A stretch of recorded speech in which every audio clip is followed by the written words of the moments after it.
everyone. So, as we have started a chapter, that is chapter number 11 of physics, the human eye and the colorful world. So, yesterday we went through a topic as dispersion of white light by a glass prism. I hope you all have understand what is the spectrum and the dispersion.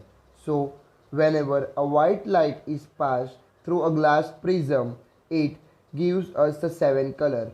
This seven color was stated as Vibgyor, and that was something like violet, indigo, blue, green, yellow, orange and red. Okay, so the splitting of white light into seven color is also known as dispersion. Okay, the splitting of white light into seven colors is known as dispersion, and the band of colored components formed from a light beam is also known as spectrum. The band of colored components of a light beam is known as spectrum. I hope you are clear with the glass prism. Fine. So we also saw that the red light bends the least while the violet light bends the most.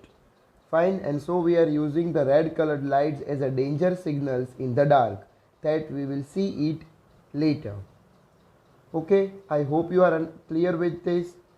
Then we also saw that the recombination of the spectrum of white light. The recombination of the spectrum of white light. So what was the recombination of the spectrum of white light? Isaac Newton tried keeping many prisms together and found that only seven colored light is being produced from a single white colored light, and there was no change in it. So we got to know that keeping two prisms inverted in same direction, we can have the again white light from the Vibgyor. So in the figure 11.6, you can see that whenever the white light is passing through a prism, it produces Vibgyor. But the same Vibgyor, when passed out from the prism, it gives us white light. It gives us white light. So this is the basic configuration of the recombination of spectrum of a white light. We also saw the formation of a rainbow. The formation of a rainbow is a natural spectrum appearing in the sky after the rain shower. It is caused by the dispersion of a sunlight by the tiny water droplets. So students, over here, sunlight will work as a white light as we saw in a glass prism, and raindrops will work as a prism. The raindrops will work as a prism. A rainbow is always formed in a direction opposite to that of sun. Please note that thing. It can be asked in the MCQs as well as true or false. A rainbow is always formed in the direction opposite to that of sun. The water droplets act like small prisms. They refract and disperse the incident sunlight, then reflect it internally, and then finally refract it again when it comes out of the raindrop. Due to the dispersion of light and the internal reflection, different color reaches observer's eye. Fine. We can normally see the rainbow whenever there is a sunny day and there is also a rainfall or a waterfall through a water fountain. Fine. I hope you are clear with this. Next we came across was the next new topic, that was the atmospheric refraction. Atmospheric refraction. Now we all know, students, what is refraction. Whenever the light passes from one transparent medium to another transparent medium, it bends. It bends. So as we all know that the air above the fire becomes hotter than the air further up. So the density is lighter in the air of the cooler air than the air in the hotter air. And so there is a change in the position of the refraction of the apparent position and the real position. I explained you yesterday that the air is completely filled of colloidal particles. These colloidal particles can be different types of gases, dust, smoke, fog, smog, etc. Okay, and these lead to the fluctuations in the light coming from the sun, and thus we can see the refraction by the atmosphere. There are two main topics of the atmospheric refraction, and they are the twinkling of stars and why the planets do not twinkle? Let us see that. So we learned yesterday that the twinkling of a star is due to the atmospheric refraction of a starlight. The twinkling of a star is due to the atmospheric refraction of a starlight. Please note that. The starlight on entering the Earth's surface undergoes refraction continuously before it reaches the Earth. The atmospheric refraction occurs in a medium of gradually changing refractive index. I hope you also know the refractive index. What was refractive index in chapter number 10? We saw that the speed of light in medium 1 upon the speed of light in medium 2 is known as refractive index. So whenever the light is passing through this atmosphere, it gets bent continuously, and as the light bends goes on continuously, we can see the apparent position of the star and not the real position of the star. We can see the apparent position of the star and not the real position of the star, and thus the atmosphere continuously fluctuates from thicker to thinner and from thinner to thicker, and so we can say that yes, the star twinkles at night. But actually the stars are kept stationary. It is the atmosphere that goes on changing continuously. Okay. Since the physical conditions of the Earth's atmosphere are not stationary, as was the case in the previous paragraph. Since the stars are very distant, they approximate point-sized sources of light. As the path of rays of light coming from the star goes on varying slightly, the apparent position of the star fluctuates and the amount of starlight enters the eye. The star sometimes appears brighter and sometimes fainter. Here fainter stands for dim, which is also known as twinkling effects of the star. Fine students, I hope you are clear with this. This question can be asked as a give reason that why the stars twinkle at night. Okay. The next topic was why don't the planet twinkles? The planets are much closer to the Earth and are extended sources. So if we consider a planet as a collection of large number of point-sized sources of light, the total variation in amount of light entering our eye from all the individual point sources will be zero. That means they are nullifying the twinkling effect as they are very near to the Earth than that of stars. And so the planets do not twinkle. The planets do not twinkle. So today we will see the advanced sunrise and delayed sunset. Advanced sunrise and delayed sunset. Have you ever seen, students, as once the sun sets, still we can see the brightness all over the earth. As well as in the morning, before the sun rises, there is quite a great brightness on the earth. This is what happens due to the atmospheric refraction. The sunlight bends. The sunlight bends. And so there is always a change of 2 minutes before the sunset and 2 minutes before the actual sunrise. Let us see that. The sun is visible to us about 2 minutes before the actual sunrise and about 2 minutes after the actual sunset because of the atmospheric refraction. Because of the atmospheric refraction. By actual sunrise, we mean that actual crossing of the horizon shows the actual and the apparent position of the suns with respect to the horizon. As I told you, students, yesterday, what is horizon? Horizon is an imaginary line passing through the surface of the earth. Imaginary line passing through the horizontal imaginary line passing through the surface of the earth is known as horizon. It is known as horizon. Okay. And the time difference between the actual sunset and the apparent sunset is about 2 minutes. The time difference between the actual sunset and the apparent sunset is about 2 minutes. The apparent flattening of the sun's disk at sunrise and sunset is also due to the same phenomena.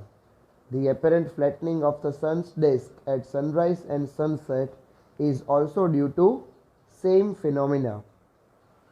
So students, you need to know that there is 2 minutes before actual sunrise and sun is visible 2 minutes after the actual sunset. So in that, the total difference between this is 4 minutes. The total difference between the whole day is 4 minutes, and the single distance, that is the either the sunset or either the sunrise, the distance is 2 minutes.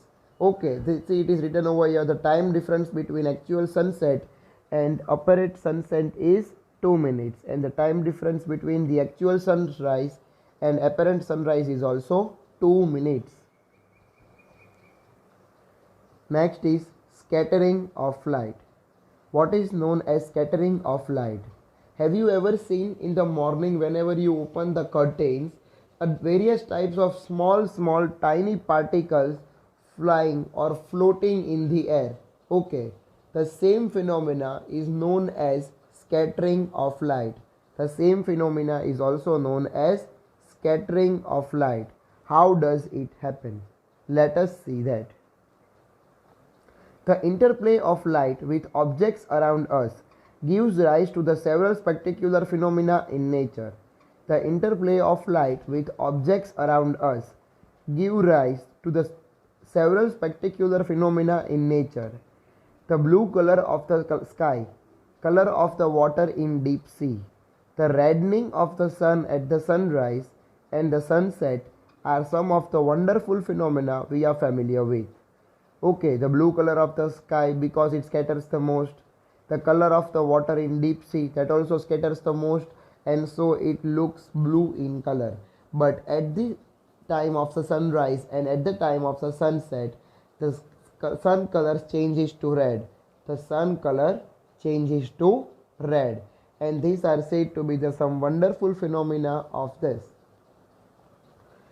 In the previous class, we have learned about the scattering of light by colloidal particles. The colloidal particles I told you, fine, different types of gaseous mixture, the dust particles, the smoke, etc. Thus, the path of a beam of light passing through a true solution is not visible. However, the path becomes visible through a colloidal solution where the size of the particle is relatively higher. So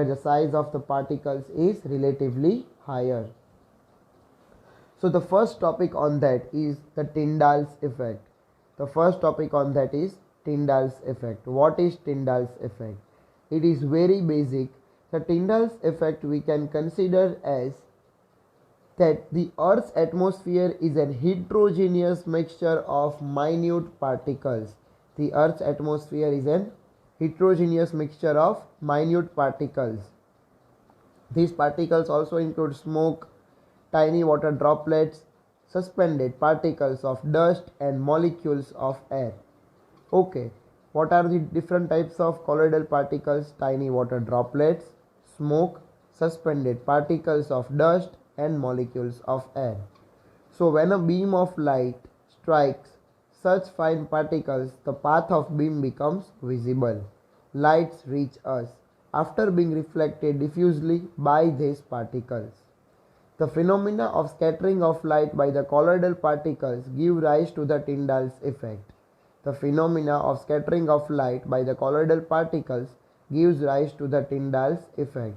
This phenomena is seen when a fine beam of sunlight enters a smoke-filled room. Okay students, I hope you have understand this. Whenever there is a canopy of dense forest and the whole forest is covered up by the evergreen trees, then the sunlight is passing through these rays, and it is said to be the Tyndall's effect. Whenever there is a hole in a dark room and the sunlight is passing through this, we can see a various type of beam, a beautiful beam entering into our room, and that is also said to be a Tyndall's effect. This phenomena is seen when a fine beam of sunlight enters a smoke-filled room through a small hole. Thus, scattering of light makes the particles visible. Tyndall effect can also be observed when sunlight passes through a canopy of dense forest. Okay, here tiny water droplets in the moisture scatters the light. So there are two main examples of the Tyndall's effect: the canopy of dense forest and a hole through a smoke-filled room. Hole through a smoke-filled room. The color of the scattered light also depends on the size of the scattering particles. The color of the scattered light also depends on the size of the scattering particles. Very fine particles scatter, but mainly blue light, while particles of larger size scatter light of the longer wavelength, and this is the reason why sky looks blue in color, as well as the water in the deep sea looks blue in color. Then the scattered light may even appear white. If the size of the scattering particle is very large, then the scattered light may appear white.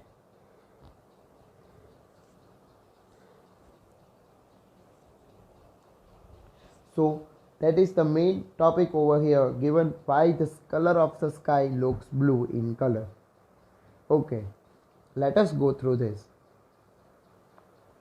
The molecules of air and other fine particles in the atmosphere have size smaller than the wavelength of visible light.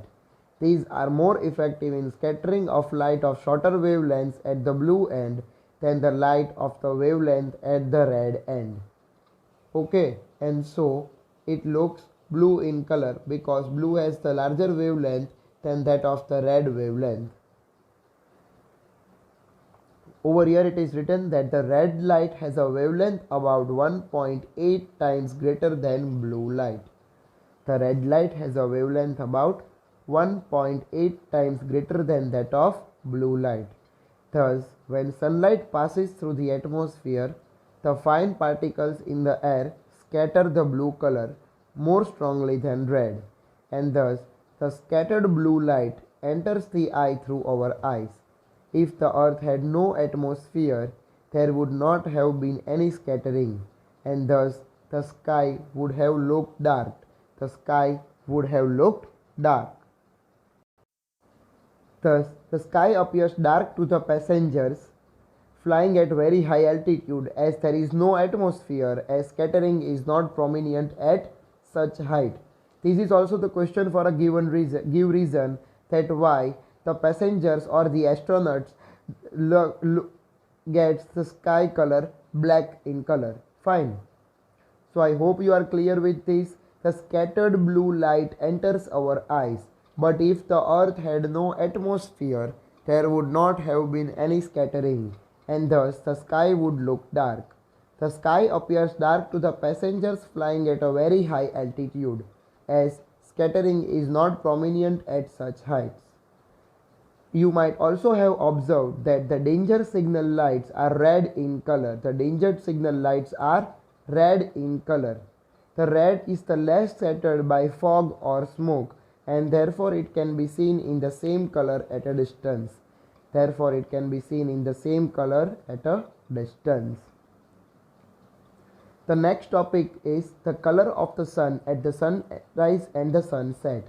The color of the sun at sunrise and sunset.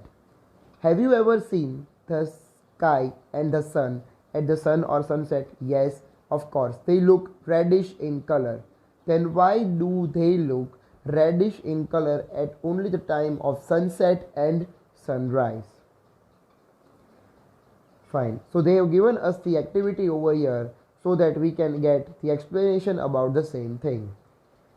Activity 11.3 states that place a strong source of white light at the focus of a converging lens, that is also known as convex lens. This lens provides a parallel beam of light, allow the light beam to pass through a transparent glass tank containing water. So we need to keep a converging lens below a transparent glass tank containing clear water. Allow the beam of light to pass through a circular hole made in a cardboard. Obtain a sharp image of the circular hole on a screen using a second convex lens.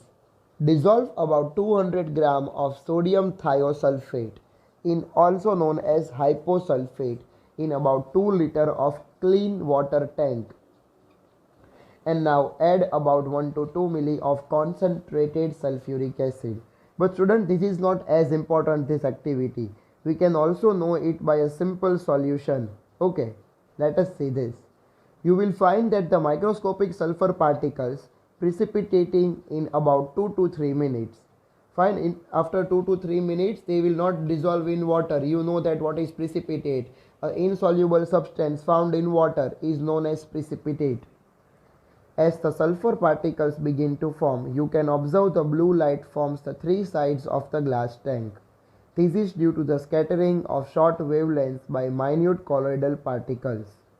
Observe the color of the transmitted light from the fourth side of the glass tank facing the circular hole. It is interesting to observe at the first that the orange-red color and the bright crimson-red color is found on the screen. The same thing happens into the earth. The same thing happens into earth, that whenever there is a glass tank is facing the circular hole, we can see that the orange red color or the bright crimson red color on the screen. So whenever the sun is below the horizon, the refraction leads to the orange red or a crimson red color of the screen. This activity demonstrates that the scattering of a light that helps you to understand the bluish color of the sky and reddish appearance of the sun at the sunrise or the sunset. Okay, the activity demonstrates the scattering of a light that helps you to understand the bluish color of the sky and the reddish appearance of the sun at the sunrise or the sunset. See over here, you can see that the sun is near the horizon and the sun is overhead. The sun is overhead, we cannot find the distance, but whenever the sun is near the horizon, the refraction takes place more, and thus it looks like this. Light from the sun near the horizon passes through the thick layers of air.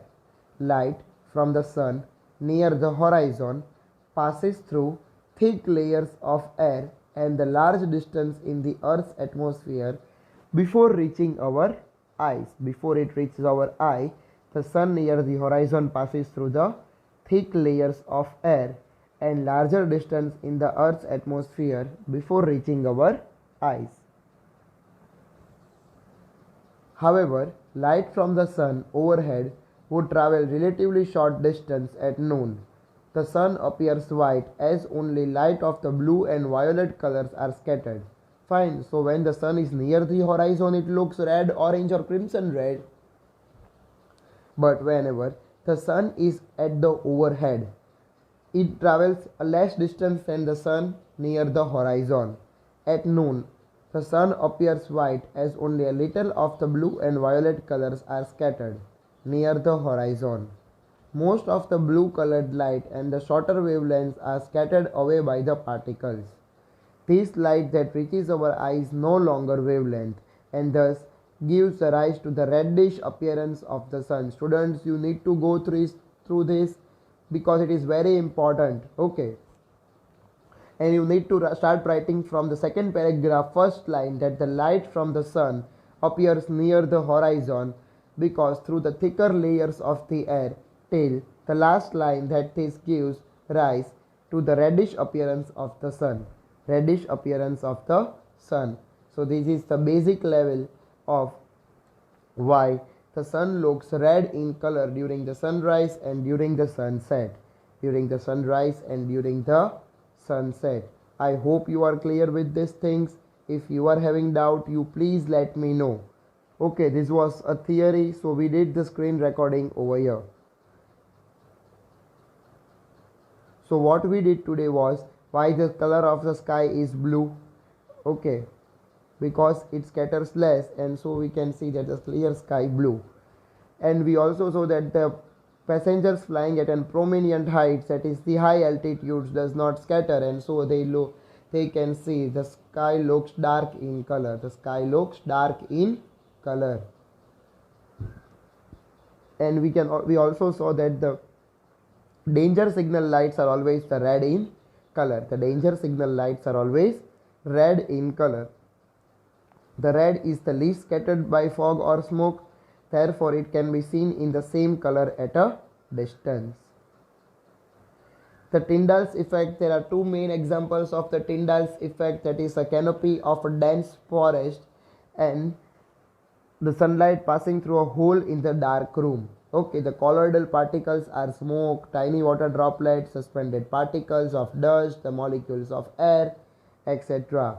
When a beam of light strikes such fine particles, the path of beam becomes visible. The path of the beam becomes visible. So this was the Tyndall's effect. The next thing we saw was the scattering of the light. That is, the light can give us a beam of many colors whenever it passes through a thick atmosphere. We also saw the advanced sunrise and delayed sunset. The advanced sunrise and the delayed sunset. We saw that the sun is visible to us about 2 minutes before the sunrise and about 2 minutes after the actual sunset because of the atmospheric refraction. Because of the atmospheric refraction. The apparent flattening of the sun's disk at the sunrise and sunset is also due to the same phenomena. We also saw the twinkling of stars and why the planets do not twinkle. I hope students you are clear with this. Today we have completed the theory of the similar chapter. We will also go through the exercise of this chapter and what you have learned. Okay, I hope you are clear with this. If you are having any doubts, you please need to know me. Thank you.